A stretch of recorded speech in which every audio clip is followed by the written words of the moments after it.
తెలంగాణ రాష్ట్ర tourism corporation development chairman Patel Ramesh గారితో ఉన్నాము.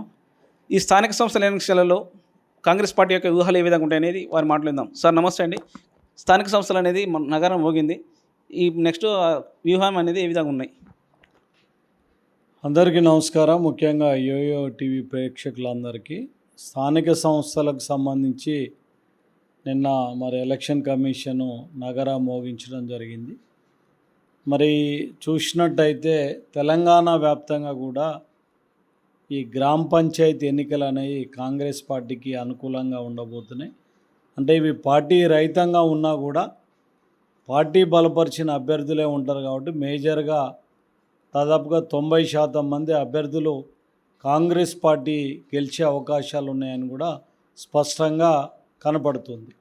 అంటే సార్ మన జూబ్లీ జంక్షన్లో మీరు ఒక చోట ఇన్ఛార్జిగా పదవి తీసుకున్నప్పుడు మీరు తీసుకున్న ప్రతి చోటకైనా ప్రతి పోలింగ్ బూత్కైనా అత్యధిక మెజారిటీ వచ్చింది. అంటే ఇక్కడికైనా మీరు మన తెలంగాణలోని మన సూర్యాపేట నియోజకవర్గంలో ఉన్న ఏ గ్రామాలైనా తీసుకుంటారో మొత్తం సూర్యాపేట వ్యాప్తంగా మీరే మెయింటైన్ చేస్తారంటారు ఇన్ఛార్జ్?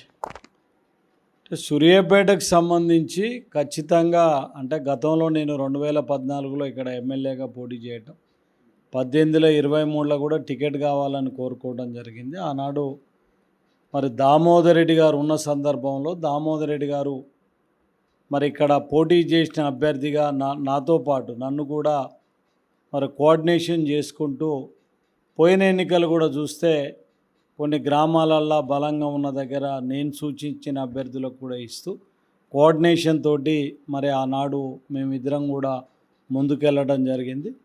ఇప్పుడు దామోదర్ రెడ్డి గారు లేని లోటు అనేది ఈ నియోజకవర్గంలో స్పష్టంగా కనపడుతుంది. ఎందుకంటే ఆయన ఇక్కడ ఈ జిల్లాలో రాష్ట్రంలో కూడా పెద్ద దిక్కుగా ఉండే ఆయన లేని లోటును తీర్చాలనే భావనతోటి నేను నా మటుకు నియోజకవర్గం మొత్తం కూడా పూర్తి స్థాయిలో పర్యవేక్షిస్తూ ఈ స్థానిక సంస్థల ఎన్నికల్ని నేను సూపర్విజన్ చేయబోతున్నాను. సార్ ఇప్పుడు మన స్థానిక సంస్థల ఎన్నికలలో ఎక్కువ శాతం బీసీలు ఇచ్చిన ప్రతి చోట ఇప్పుడు జనరల్ చేశారు. అంటే జనరల్ చేసినా కానీ బీసీలకు అత్యధిక మెజారిటీ ఇస్తారా, అత్యధిక ప్రాతినిధ్యం ఇస్తారా? పార్టీ స్టాండ్ కూడా పార్టీ పరంగా 60% పైగా ఈ రిజర్వేషన్ ఫలాలు బీసీలకు అందాలనేది కాన్సెప్ట్గా ఈరోజు జనరల్ అయిన స్థానంలో కూడా బీసీలు ఇవ్వడానికి పార్టీ కూడా చాలా సిద్ధంగా ఉంది. చాలా చోట్ల జనరల్ అయిన దగ్గర కూడా బీసీ అభ్యర్థులు చాలా ఉత్సాహంగా ముందుకు వస్తున్నారు. కాబట్టి మొత్తంగా మేము ఏదైతే ఆశయంగా బీసీలకు రిజర్వేషన్ అని చెప్పినామో అది తప్పకుండా పాటించే విధంగా బీసీ అభ్యర్థులను పెద్ద ఎత్తున నిలబెట్టి ఈ బీసీల రిజర్వేషన్ ఏదైతే ఏ లక్ష్యంతో రాష్ట్ర ప్రభుత్వం రిజర్వేషన్ చేసిందో దాన్ని సాధించే ప్రయత్నం కూడా ఈ ఎన్నికలలో చేయబోతున్నాం. సార్ మన టూరిజం డెవలప్మెంట్ అనేది ఇప్పుడు సూర్యాపేట నియోజకవర్గంలో చాలా వరకు చేశారు. ఓన్లీ మనకు రాష్ట్ర వ్యాప్తంగా కాకుండా సూర్యాపేటలో మీరు స్థానికంగా ఉన్నారు కాబట్టి సూర్యాపేటని ఇంకా ఏ విధంగా మనం అభివృద్ధి చేయగలుగుతారు టూరిజంలో? సూర్యాపేటకు సంబంధించి టూరిజానికి పెద్దపీట వేయాలనే భావనతో ఉన్నాం. ఇక్కడ ఒక 100 సీటర్ డబల్ డెక్ బోటును కూడా ఇక్కడ ప్రొవైడ్ చేయడం జరిగింది. దాదాపుగా ₹1,00,00,000తోటి దాని నిర్మాణం కూడా ఇంకొక నెల రోజుల్లో పూర్తి చేసుకొని దానిని కూడా మేము శాంక్షన్ చేయడానికి రెడీగా ఉన్నాం. ముఖ్యంగా ఏదైతే సద్దల చెరువులో ఆనాడు ఒక 5 ఎకరాల ప్లేస్ను మట్టితోటి నింపి పార్కు డెవలప్ చేయాలనే ఉద్దేశంతో ఆ ప్లేస్ను పెట్టడం జరిగింది. దాదాపుగా 15 నుంచి 20 కోట్ల రూపాయలు వెచ్చించి టూరిజం నుంచి ఒక అద్భుతమైన పార్కును అంటే ఇంటర్నేషనల్ లెవెల్లో ఉండే పార్కును తయారు చేయాలని ఒక లక్ష్యంతో అది శాంక్షన్ కూడా ఈ 2-3 డేస్లో శాంక్షన్ కూడా అవుతుంది. దానిని కూడా పరిగణలోకి తీసుకుంటున్నాం. ట్యాంక్ బండ్కు సంబంధించి కూడా ఒక 6 కోట్ల రూపాయలు ట్యాంక్ బండ్ బ్యూటిఫికేషన్ కోసం కూడా కేటాయించడం జరిగింది. ఉర్లుగొండ టెంపుల్కు కూడా గతంలో ₹1,00,00,000 శాంక్షన్ ఇవ్వడం జరిగింది. మళ్ళా కూడా అది సరిపోవనే ఉద్దేశంతో 1,50,00,000 దానిక మేము ఈరోజు దాని నిర్మాణం కోసం వెచ్చించడం జరిగింది. టూరిజం చిన్నదైనా కూడా నిధులు తక్కువ ఉన్నా కూడా నా సొంత ప్లేస్ కాబట్టి ఇక్కడ మంచి టూరిజం హబ్గా మార్చాలని చెప్పి ముందుకు వస్తున్నాం. అక్కడ పిల్లల స్టేజ్ దగ్గర ఉన్న మరి హోటల్ని కూడా త్వరలో ప్రారంభించి మరి ఇక్కడ ఒక మంచి అద్భుతమైన హోటలు, కన్వెన్షన్ సెంటర్, టూరిజం నుంచి కట్టించాలనే ఉద్దేశంతో ముందుకు వస్తున్నాం. సార్ ఇప్పుడు కాంగ్రెస్ పార్టీ మన నియోజకవర్గ వ్యాప్తంగా ఉన్నప్పుడు మనని డీసీ అధ్యక్షుడి పదవి మన గుడిపాటి నరసయ్య గారికి ఇవ్వడం జరిగింది. కాకపోతే సూర్యాపేట జిల్లా ఇన్ఛార్జ్ పదవి అదే విధంగా ఉంది. అంటే ఈ సూర్యాపేట జిల్లా ఇన్ఛార్జ్ పదవి అనేది ఇప్పటికైనా రమేష్ రెడ్డి గారికి న్యాయం చేసి ఆయనకు దక్కే అవకాశం ఉందా? ఖచ్చితంగా నాకు పూర్తి విశ్వాసం ఉంది. దామోదర్ రెడ్డి గారు లేని సందర్భంగా ఖచ్చితంగా ఆ లోటును పూడ్చడానికి నాకు అవకాశం ఇస్తుందని ఆశిస్తున్నా. రేవంత్ రెడ్డి గారు కూడా సూర్యాపేట ఇన్ఛార్జిని నాకు ఇవ్వడానికి సుముఖంగా ఉన్నారు. ఖచ్చితంగా కాంగ్రెస్ పార్టీ అతి త్వరలో సూర్యాపేట నియోజకవర్గంగా నన్ను ప్రకటిస్తారని కూడా నేను పూర్తి విశ్వాసంతో ఉన్నా. సార్ మన స్థానిక గ్రామం మీ సొంత గ్రామమైన బాలవనంలో ఒక రోడ్డు సమస్య అనేది కొంచెం ఉంది. దీన్ని టూరిజంలో ఏమైనా ప్లాన్ చేసి దాన్ని కొంచెం ఏమైనా చేపించే అవకాశం ఉందంటారా? అంటే వర్షం వచ్చినప్పుడు అక్కడ నీళ్ళు ఆగుతున్నాయి సార్. యాక్చువల్గా గతంలో ఆ సమస్య లేదు. ఎస్ఆర్ఎస్పి కాలువలు వచ్చిన తర్వాత ఆ వాటర్ సమస్య కూడా వస్తున్నది. ఇలా దాదాపుగా 4 కోట్ల రూపాయలతోటి జనగాం రోడ్డు నుంచి బాలెంల వరకు కూడా డబల్ రోడ్డు నిర్మాణానికి మరి పిఆర్లో కూడా శాంక్షన్ కావడం జరిగింది. అతి త్వరలో అవి టెండర్లు కూడా దాల్చుకొని అక్కడ ఒక మంచి బ్రిడ్జి నిర్మాణం చేసి ఆ రోడ్డు మొత్తం కూడా వైడనింగ్ చేయడానికి పంచాయతీరాజ్ నుంచి ప్రపోజల్స్ పంపినాం. అవి శాంక్షన్ కూడా అయినాయి. అతి త్వరలో పనులు కూడా చేపట్టబోతున్నాం. అంటే సార్ మన విధంగా సూర్యాపేట అంటే ఇరు వర్గాల పోరు అనే ఒక భావన ఉంది.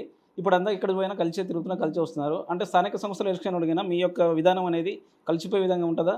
ఇక్కడ గ్రూపులు పెట్టుకొని కొట్టుకోవాల్సిన కూడా కలిసే పని చేయడం కొంచెం అంటే ప్రజాస్వామ్యంలో రాజకీయ వ్యవస్థలో ఒక్కొక్కరికి ఒక అభిప్రాయం ఉంటుంది. ఆనాడు దామోదర్ రెడ్డి గారు టికెట్ కావాలని అన్నారు, నేను కూడా కావాలనే దాంట్లో కొంత మరి రాజకీయంగా ఒక 2 వర్గాలుగా చూపించే దాంట్లో కనపడ్డదే తప్ప ఇంకొకటి కాదు. ఇప్పుడు ఎలాంటి వర్గం లేదు. రేవంత్ రెడ్డి గారి నాయకత్వంలో, జిల్లాగా ఉన్న ఉత్తమ్ కుమార్ రెడ్డి మంత్రి గారి నాయకత్వంలో అందరం కూడా ఒకే తాటిపై నడిచి రేపు రాబోయే ఎన్నికలలో ఖచ్చితంగా కాంగ్రెస్ పార్టీ గెలిపే లక్ష్యంగా ముందుకు వస్తాం. సార్ కొన్ని రకాల పేపర్లో చూసినాం మేము. అంటే డీసీసీ మన సూర్యాపేట ఇన్ఛార్జ్ పదవి అనేది మన స్థానిక కోదాడ ఎమ్మెల్యే ఉత్తమ్ పద్మావతి గారికి ఇస్తున్నామని కొన్ని రకాల పేపర్లు కానీ కొన్ని స్టేటస్లు కానీ పెట్టారు. దీనిపై మీరేమంటారు? ఆమెకు ఈ నియోజకవర్గ ఇన్ఛార్జ్ అనేది అంటే ఇది నేను కొత్తగా వింటున్నా. నాకు తెలిసి అంటే అట్లా ఒక ఎమ్మెల్యేని తీసుకొచ్చి ఇంకో నియోజకవర్గంలో ఇన్ఛార్జీలు పెట్టే పరిస్థితి ఉండదు. లోకల్గా ఉండి లోకల్గా సమన్వయం చేసుకొని, ఎందుకంటే ఒక ఎమ్మెల్యే అంటే ఆ నియోజకవర్గానికి టైం కేటాయించడమే చాలా కష్టంగా ఉండే ఈ రోజులలో ఇంకో నియోజకవర్గాన్ని కూడా సూచించే పరిస్థితి ఉండదు. ఖచ్చితంగా ఇన్ఛార్జికి సంబంధించి నాకు ఇస్తారని పూర్తి విశ్వాసంగా ఉంది. ఖచ్చితంగా ఇక్కడ గతంలో మాదిరిగానే మరి కాంగ్రెస్ పార్టీని బలోపేతం చేయడానికి పూర్తి స్థాయిలో నా శక్తిని వినియోగిస్తా. సార్ ఇప్పటికే రమేష్ రెడ్డి గారికి ఒకటేసారి కాదు, 2 సార్లు కాదు, 3 సార్లు కాదు, 4 సార్లకైనా అధిష్టానం అనేది చాలాసార్లు మాట ఇచ్చినా దాన్ని తప్పుకుంది. మరి ఈసారైనా రమేష్ రెడ్డి గారికి పూర్తి రమేష్ రెడ్డి గారు అంటే మామూలు కాదు, వాళ్ళ సొంత సీఎం గారి సొంత దగ్గర స్నేహితుడు. ఈసారైనా కళ నెరవేరుతుందంటారా? ఖచ్చితంగా. అంటే ఆ రోజుల్లో మీరు చూసినట్టయితే నేను ఎమ్మెల్యేగా 2023లో పోటీ చేద్దామనే సందర్భంలో సరే పార్లమెంట్ అని అన్నారు. మరి పార్లమెంటుకు కూడా ఇయ్యలేని పరిస్థితులలో ఇమీడియట్గా రాష్ట్రంలోనే పెద్ద ఒక కార్పొరేషన్ అయిన టూరిజం కార్పొరేషన్ కూడా ఇవ్వటం జరిగింది. అంటే ఏ వ్యక్తికి కూడా ప్రతిసారి దురదృష్టం ఉంటుంది అనేది అబద్ధం. కొన్ని సందర్భాలలో అటున్నా కూడా రాజకీయాలలో స్థిరంగా ఉండి స్థిరమైన రాజకీయాలు చేసినప్పుడు తప్పకుండా మనకు అవకాశం వస్తుంది. ఈసారి నాకు అన్యాయం జరుగుద్దని అనుకుంటలేను, ఖచ్చితంగా న్యాయం చేస్తుందని పార్టీ అనుకుంటున్నా.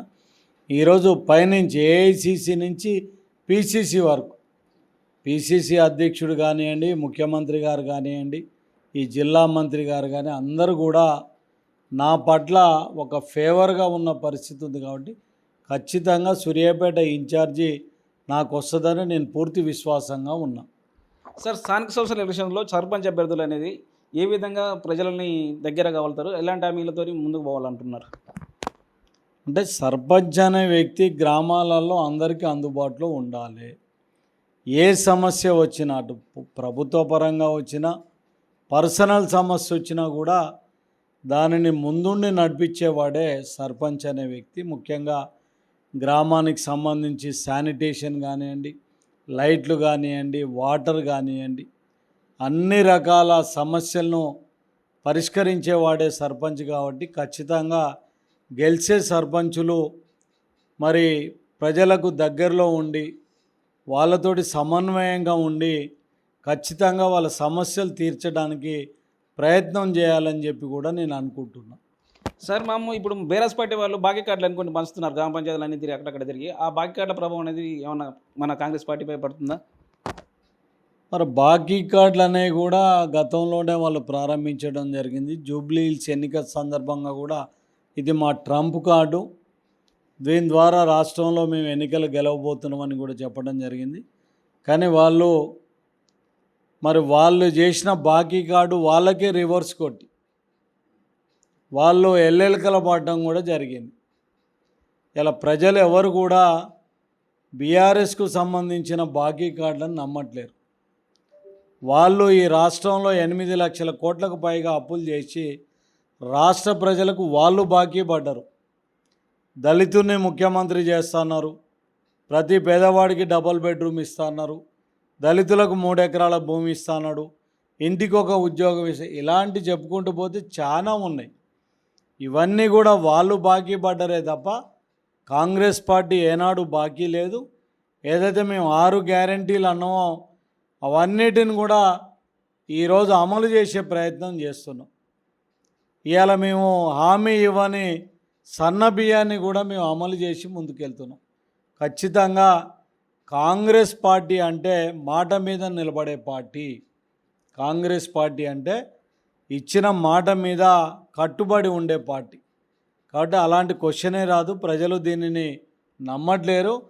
ఒకవేళ వాళ్ళు మళ్ళీ బాకీ కార్డులు అనుకొని వస్తే కర్రు కాల్చి వాత పెట్టడానికి కూడా ప్రజలు బీఆర్ఎస్కు సిద్ధంగా ఉన్నారు. సార్, ఇంధనం మిల్లులు అనేవి చాలా వరకు అవకాశం అంటే అర్హత ఉన్నవారు కాకుండా ఆల్రెడీ మన కాంగ్రెస్ కార్యకర్తలకు ఇస్తున్న అపోహన చాలా ఊళ్ళల్లో ఉంది. దీనిపై మీరేమంటారు? అంటే గతంలో చూసినట్టయితే ఎమ్మెల్యేకు కోటా ఇచ్చి వాస్తవంగా పేదలకు ఇస్తూ పార్టీ కార్యకర్తలు కూడా ఇచ్చే సాంప్రదాయం ఉండే.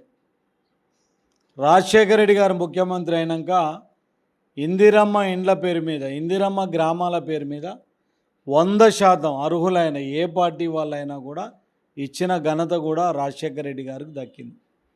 మరి ఈరోజు రేవంత్ రెడ్డి గారు తీసుకుంటే ఏ పార్టీ అయినా కానివ్వండి, బీఆర్ఎస్ కానీ, కమ్యూనిస్టులు కానీ, కాంగ్రెస్ కానీ, L1, L2, L3 అని వర్గీకరణ చేసి ఎవరైతే నిజమైన పేదవాడు ఉంటాడు, ఎవడైతే అర్హత కలిగి ఉన్నవాడో వానికే ఇచ్చే ప్రయత్నం చేస్తున్నాం తప్ప ఎక్కడ కూడా అవకతవకలు లేదు. ఖచ్చితంగా ప్రతి పేదవాడికి రాష్ట్రంలో దాదాపుగా 7 లక్షల మంది ఇండ్లు లేని పేదలు ఉన్నారని గుర్తించడం జరిగింది. వాళ్ళందరికీ కూడా ఇండ్లు ఇవ్వాలని ఒక సంకల్పంతో రేవంత్ రెడ్డి గారు ముందుకు వస్తున్నాడు, ముఖ్యమంత్రి గారు. ఖచ్చితంగా ప్రతి పేదవాడికి కూడా ఇందిరమ్మ ఇండ్లు ఇస్తామని కూడా ఈ సందర్భంగా తెలియజేస్తున్నాం. సార్, ఇప్పుడు స్థానిక సంస్థల ఎలక్షన్లో 3 పేజీలుగా పెట్టారు. అంటే సేమ్ జూబ్లీ ఎలక్షన్ ఏ విధంగా అయితే మెజారిటీ వచ్చి అయిపోయిందో కాంగ్రెస్ పార్టీ, అదేవిధంగా స్థానిక సంస్థల ఎలక్షన్లో కన్నా అంతే మెజారిటీతో ముందుకు పోతుందా? ఖచ్చితంగా అనుమానమే లేదు.